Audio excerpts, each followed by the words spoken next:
Hello friend, સ્વાગત છે તમારું મારી ગુજરાતી રસોઈ ટિપ્સ ચેનલમાં। તો આજે આપણે બનાવીશું સરગવાનું બેસનવાળું શાક, જેને ઘણા લોકો સરગવાની કઢી પણ કહેતા હોય છે।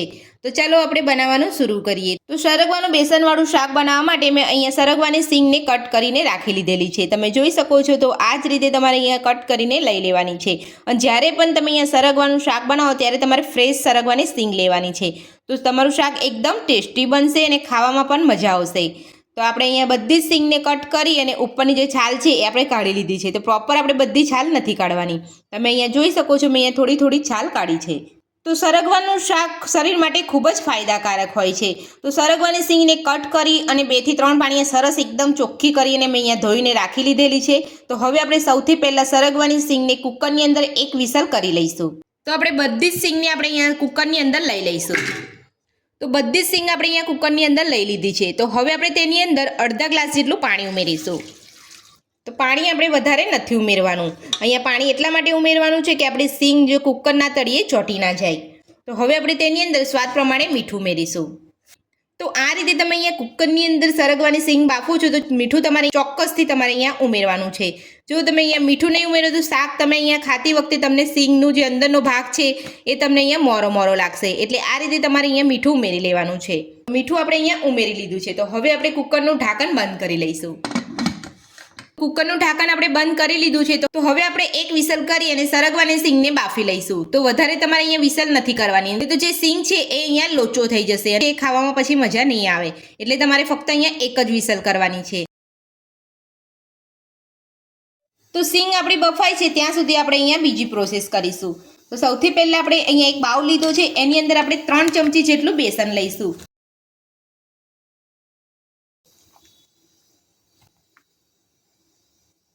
સાથે જ આપણે 3 ચમચી દહીં લઈશું।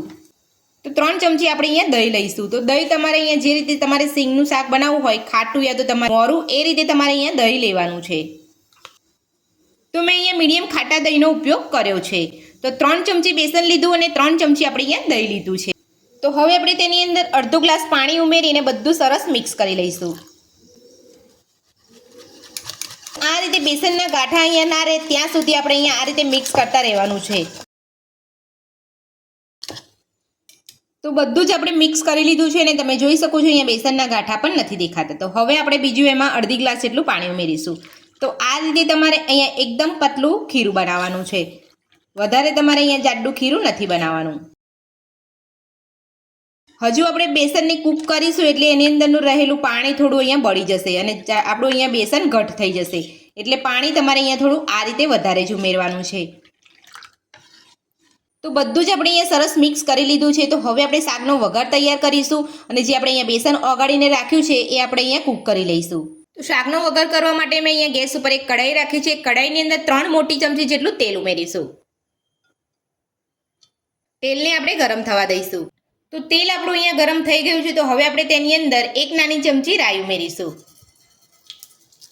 સાથે જ અડધી ચમચી આપણે અહીંયા જીરું ઉમેરીશું। 2 ચપટી જેટલી હિંગ ઉમેરીશું। બધું મિક્સ કરી લઈશું અને સરસ અહીંયા સાતરી લઈશું। તો બધું જ આપણું અહીંયા સરસ સતરાઈ ગયું છે। તો હવે આપણે તેની અંદર લસણ અને મરચાંની પેસ્ટ ઉમેરીશું।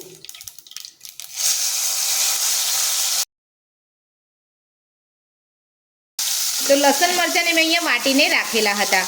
જો તમે મિક્સર જારમાં કરવા માંગતા હોય તો તમે મિક્સર જારમાં પણ કરી શકો છો। તો આ રીતે મેં અહીંયા અધકચરા વાટી લીધેલા। તો બધું જ આપણે અહીંયા સરસ સાતરી લઈશું। તો બધું સરસ સતળાઈ ગયું છે। તો હવે આપણે તેની અંદર 1 ચમચી મરચું ઉમેરીશું। તો જે રીતે તમે અહીંયા શાક પસંદ કરતા હોય તીખું ખાવાનું, એટલું જ તમારે અહીંયા મરચું લેવાનું છે। સાથે જ અહીંયા અડધી ચમચી ગરમ મસાલો ઉમેરીશું। નાની અડધી ચમચી હળદર પાવડર ઉમેરીશું। 1 ચમચી ધાણા જીરું પાવડર ઉમેરીશું। બધું જ મિક્સ કરી લઈશું।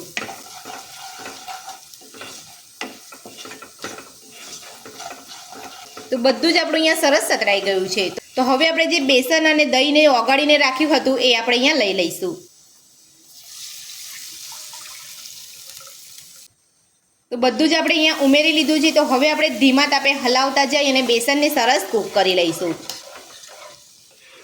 તો જ્યારે પણ તમે આ રીતે બેસનને દહીંને ઓગાળીને ઉમેરો ત્યારે તમારે અહીંયા ગેસની ફ્લેમ મીડિયમ રાખવાની છે।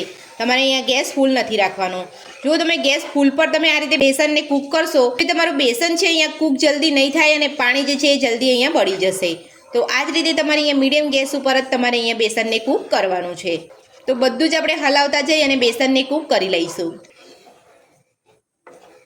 તમે જોઈ શકો છો 1 કે 2 જ મિનિટની અંદર અહીંયા બેસન આપણું અહીંયા જાડું થવા લાગ્યું છે. તો બેસનને અહીંયા કૂક થતાં વાર નથી લાગતી, એટલે તમારે બેસનને મીડિયમ ગેસ ઉપર જ કૂક કરવાનું છે. તો હવે આપણે અહીંયા બેસન અહીંયા સરસ રીતે અહીંયા મિક્સ થઈ ગયું છે મસાલા સાથે. તો એમાં થોડું સ્વાદ પ્રમાણે મીઠું ઉમેરીશું. તો તમે અહીંયા બીજી વાર મીઠું ઉમેરું તો તમારે અહીંયા ધ્યાન રાખવાનું છે કે આપણે અહીંયા સરગવાની સિંગ બાફવા મૂકી ત્યારે પણ આપણે અહીંયા મીઠું ઉમેર્યું છે. તો અહીંયા વધારે ના પડી જાય તેનું ખાસ ધ્યાન રાખવું. તો મીઠું ઉમેર્યા પછી આપણે બધું સરસ અહીંયા મિક્સ કરી લઈશું. તો આ રીતે બેસન તમે અહીંયા કૂક કરો ત્યાર પછી જ તમારે થોડું પાણી ભરી જાય ત્યારે જ તમારે મીઠું ઉમેરવાનું છે. તો 5 થી 7 મિનિટ માટે તમારે આ રીતે બેસનને હલાવતા રહેવાનું છે. જો તમે હલાવો નહીં તો તમારું બેસન પેનના તળિયે ચોંટી જશે અને બળી જશે. એટલે તમારે આ રીતે તમારે અહીંયા હલાવતું રહેવાનું છે. તો બેસન આપણું અહીંયા એકદમ સરસ અહીંયા કૂક થઈ ગયું છે. તો હવે આપણે તેની અંદર 1 ચમચી જેટલો ગોળ ઉમેરીશું. જો તમારી પાસે ગોળ ના હોય તો ખાંડ પણ ઉમેરી શકો છો. અને જો તમે અહીંયા થોડું ગળ્યું ના ખાવા માંગતા હોય તો તમે અહીંયા સ્કીપ પણ કરી શકો છો.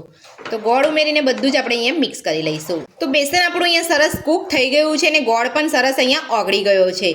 તો હવે આપણે જે સરગવાની સિંગને અહીંયા બાફવા મૂકી હતી કુકરની અંદર, 1 વિસલ થઈ ગઈ છે અને કુકર આપણું અહીંયા ઠંડુ પડી ગયું છે. તો હવે આપણે એ ચેક કરી લઈશું. તો સિંગ આપણી અહીંયા બફાઈ ગઈ છે અને તમે જોઈ શકો છો સરગવાની સિંગની અંદર પાણી પણ છે. તો આ પાણી આપણે અહીંયા ફેંકવાનું નથી. પાણી સાથે જ આપણે સિંગને કૂક કરેલા બેસનની અંદર ઉમેરી લેવાનું છે. તો હવે આપણે પાણી સાથે જ આપણે અહીંયા સિંગને ઉમેરી લઈશું. તો હવે આપણે બધું જ મિક્સ કરી લઈશું. તો આ રીતે તમે સિંગ ઉમેરો ત્યારે તમારે હળવા હાથે જ તમારે અહીંયા બધું મિક્સ કરવાનું છે.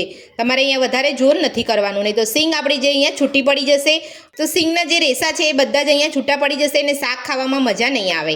તો આ રીતે તમારે હળવા હાથે જ અહીંયા શાકને મિક્સ કરી લેવાનું છે.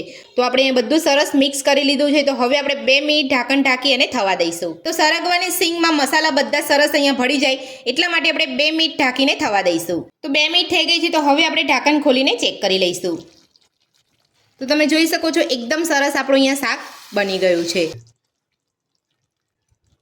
તો ધાણા ઉમેરીને બધું મિક્સ કરી અને આપણે સર્વ કરી લઈશું.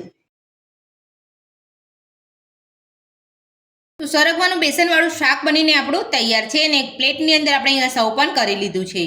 તો તમે જોઈ શકો છો સરગવાનું બેસનવાળું શાક જોતાં જ ખાવાનું મન થઈ જાય તેવું બનીને આપણું તૈયાર છે. તો સરગવાનું બેસનવાળું શાક બનાવવાની રીત તમને મારી કેવી લાગી મને કોમેન્ટ બોક્સમાં જરૂરથી જણાવજો. અને મારી આ રીતે તમે ઘરે એકવાર બનાવવાનું જરૂરથી ટ્રાય કરજો. બનાવવાની પણ ખૂબ જ સહેલી રીત છે અને ખાવામાં પણ ખૂબ જ મજા આવશે. તો આજની રેસીપી પસંદ આવી તો વિડીયોને લાઇક કરજો, ચેનલને સબસ્ક્રાઇબ કરજો, તમારા મિત્રોને જરૂરથી શેર કરજો. Thank you.